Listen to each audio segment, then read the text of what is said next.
여러분 안녕하십니까? 금요일 아침 여수 MBC 뉴스투데이입니다. 5천억 원의 국가 예산이 투입되는 갯벌 습지 정원과 세계자연유산 통합관리센터의 전남 유치가 추진됩니다. 전라남도는 갯벌의 새로운 미래 가치를 발굴하고 갯벌의 보전 종합계획을 수립하기 위한 관련 연구 용역을 실시해 갯벌 생태계 서비스 확대와 생태관광 활성화에 나서기로 했습니다. 특히 새 정부 국정과제인 갯벌 습지정원 조성과 한국의 갯벌 세계유산 통합관리센터를 전남에 유치해 내년부터 6년간 5천억 원이 투입되는 해양정원으로 조성할 예정입니다. 순천에 자율주행차가 도입돼 운행될 것으로 보입니다. 국토교통부는 어제 순천과 전북 군산, 서울 강남 등 7곳을 자율차 시범 운행지구로 선정했습니다. 국토부는 이번 결정에 따라 올 하반기쯤 순천역에서 순천만 국가정원에 이르는 6.5km 구간에 자율주행 미니버스를 운행할 예정입니다. 순천시는 여행 수요가 많은 관광도시로서 자율주행 사업과 관련해 좋은 실증 모델이 될 것으로 기대됩니다. 새 정부 경제정책의 핵심 중에 하나가 법인세, 종부세 등 세금을 대폭 감면해주겠다는 건데요. 그런데 이런 세제 정책 방향이 지역에는 크게 불리할 수밖에 없다는 우려가 커지고 있습니다. 전남도와 시군들의 비상이 걸렸는데 박광수 기자가 보도합니다. 지난 16일 발표된 새 정부 경제정책의 핵심은 법인세와 종부세 등 국세의 대폭적인 감세 조치였습니다. 법인세는 최고 세율을 25%에서 22%로 내리고 종합부동산세는 과표를 올해 예정 비율보다 무려 40%나 낮춘다는 청사진이 나왔습니다. 기업에 대한 이러한 세금 감면 조치는 오히려 재정이나 우리 경제 전체의 선순환을 할 수 있는 그런 장치다. 하지만 당장 대기업과 자산가들만을 위한 부자 감세 정책이라는 비판이 나오는 가운데 가장 큰 타격을 재정이 열악한 지방 시군이 받게 될 것이라는 우려가 커지고 있습니다. 감세 정책에 따라 내국세가 큰 폭으로 줄어들면 내국세의 19.24%로 산출되는 지방교부세도 같은 비율로 감소하는 구조. 지역 간 재정 격차 조정을 위해 국가가 배분해주는 자금이 바로 지방교부세인데 이 돈이 줄어드는 만큼 지방은 더 쪼그라들 수밖에 없게 되는 겁니다. 지역마다 현실적인 고심이 내부적으로 커져가는 분위기입니다. 비교적 재정 여건이 나은 여수시의 경우도 연간 총 예산의 28%, 3,600억 원 정도를 지방 교부세로 충당하고 있기 때문입니다. 이제 전체적으로 법인세라든가 여러 이제 국세가 감소함에 따라서 저희 이제 지방 교부세가 감소될 이제 부분이 커지는 거죠. 그래서 재정에 어떻게 보면 이제 악영향을 끼칠 수가 있습니다. 특히 다른 지역에 비해 재정 자립도가 더 열악한 곳이 많은 전남 지역의 경우 사정은 더 심각합니다. 전라남도가 갈수록 열악해지는 지방 재원의 구조를 조목조목 지적하며 지방교부세 법정률 상향을 인수위에 요구한 건 지난 4월. 그런데 2달 후 새 정부 경제정책은 오히려 더 악화되는 방향으로 나오다 보니 난감해질 수밖에 없습니다. 이제 모수가 줄어들고 이제 자꾸 재정분권 국세가 지방세로 전환되는 그런 부분에서 또 교부세에 또 영향이 있고 그러면 이제 저희도 입장에서는 이제 그동안 뭐 농어촌 뭐 사업들, 개발 사업들 이런 것들을 진행할 수가 없게 되는 거죠.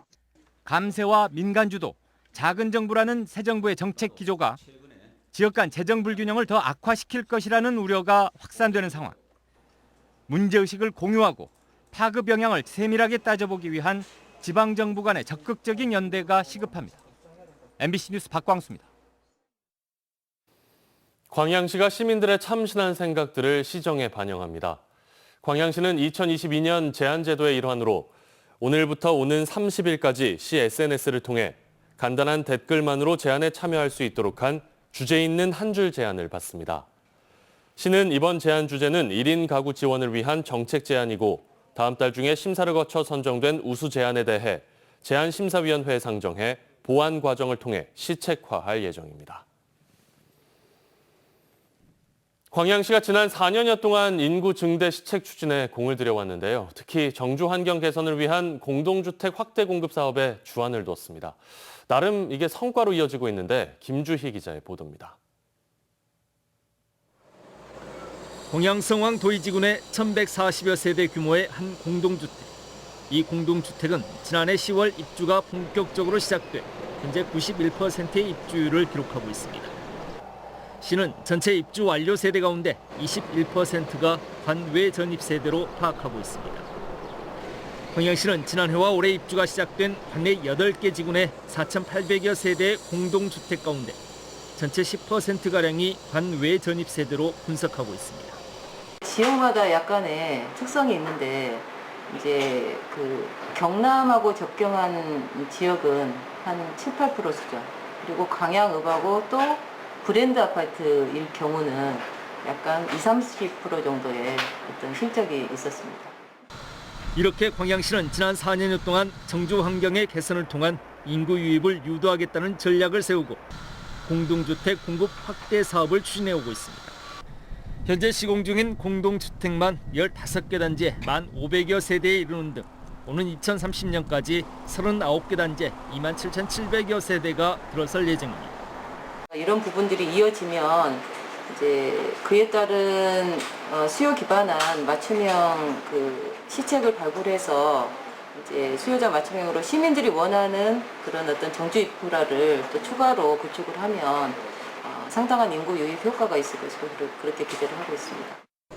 광양시의 인구 27만 자족 도시 건설을 위한 핵심 전략 사업인 공동주택 공급 확대 사업. 광양시가 지난 4년 동안 추진해온 공동주택 공급 사업이 가시적 결과물로 완성되면서 실질적인 사업 성과에 대한 중간 평가와 분석도 이제 본격화할 전망입니다. MBC 뉴스 김주입니다. 오늘 저녁 뉴스데스크에서는 이런 광양시의 공동주택 확대를 통한 인구 증대 시책이 시 인구 변화에 어떤 형태로 반영되고 있는지 인구 통계 분석을 통해 연속 보도합니다. 광주의 장애인들은 이동 관리를 여전히 침해받고 있습니다. 특별교통수단인 콜택시는 이용이 어렵거나 대기 시간이 너무 길고 장애 유형에 따른 택시 수요도 정확히 계산되지 않아 불편이 이어지고 있습니다. 임지은 기자가 취재했습니다. 전동 휠체어를 타는 한상록 씨가 1.5km 떨어진 복지센터로 가기 위해 장애인 콜택시를 부릅니다. 한 씨와 같이 이동에 제약을 받는 장애인 38명이 이미 택시를 기다리고 있습니다. 한 씨는 휠체어를 싣기 위해선 리프트를 갖춘 전용 택시를 타야 하는데 운행하는 콜택시가 적다 보니 매번 적게는 1시간을 기다릴 수밖에 없다고 말합니다. 비장애인 같은 경우에는 5분에서 10분 정도면 오잖아요. 근데 저희 같은 경우에는 많이 기다리면 3시간 정도까지. 실제 광주 교통약자를 위한 콜택시 보급은 법적 기준보다 적습니다. 광주에는 모두 116대의 장애인 콜택시가 보급돼 있는데 이는 교통약자 150명에 한 대를 두도록 한다는 국토교통부 기준보다 13대가 부족합니다. 휠체어를 실을 수 있는 전용 콜택시를 늘리면 되지만 비용 문제로 쉽지 않아 대안으로 제시된 바우처 택시도 광주에는 없습니다. 바우처 택시는 휠체어를 안 타는 시각, 발달 장애인 등이 이용하도록 택시업체와 계약을 맺고 일반 택시를 장애인 콜택시로 쓰게 하는 제도입니다.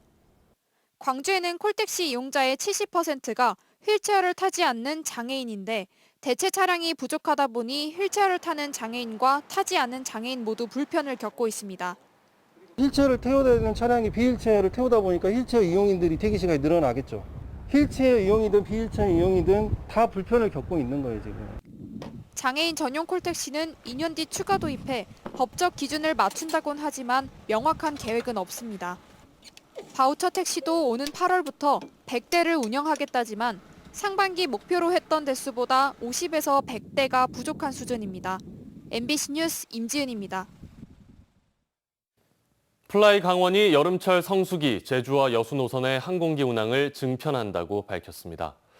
이에 따라 현재 주 4회 운항 중인 여수 노선은 이달 말부터 주 5회, 하루 2회 운항 중인 제주 노선은 7, 8월 하루 3회로 각각 증편됩니다.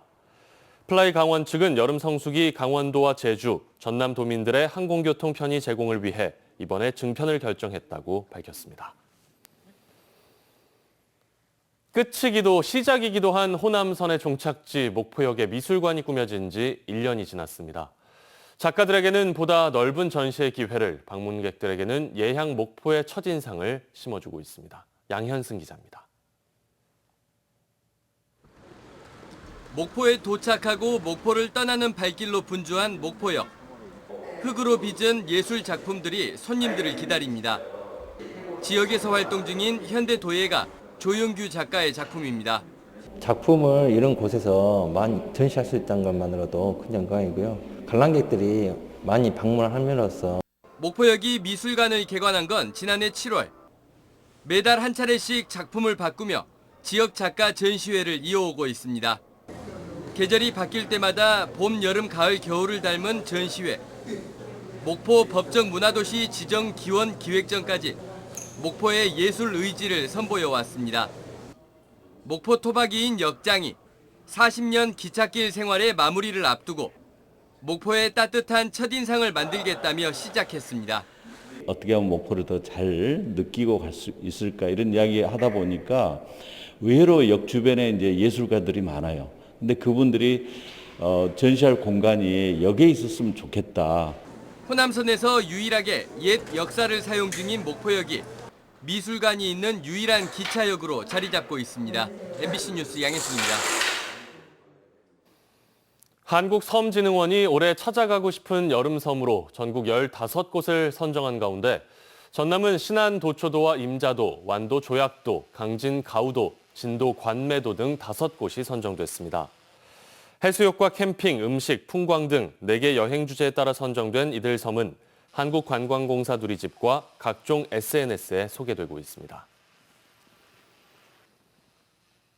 신안군의 명예섬 지정 사업이 계속되고 있습니다. 신안군은 서울 강남구와 자매결연 체결 23주년을 기념하고 증도를 강남구의 명예섬으로 지정하는 선포식과 함께 조형물 제막식을 가졌습니다.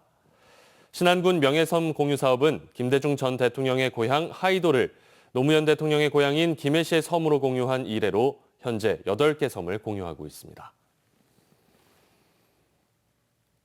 올해로 11회째 무료 운영하는 최수종과 함께하는 전남 연기 캠프가 다음 달 26일부터 엿새 동안 순천 저전 나눔터에서 열립니다.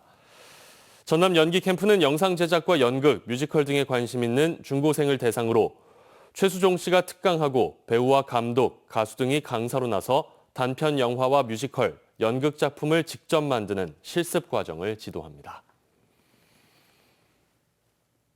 광양시가 농업기계 임대료 감면 기간을 올해 12월까지 연장 운영합니다.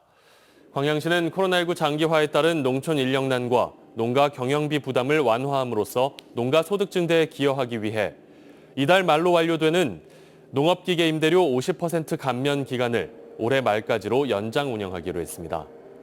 시는 지난 2020년 4월부터 지난달 말까지 모두 17,100여 건, 1억 2,300여만 원을 감면해주는 실적을 거뒀습니다.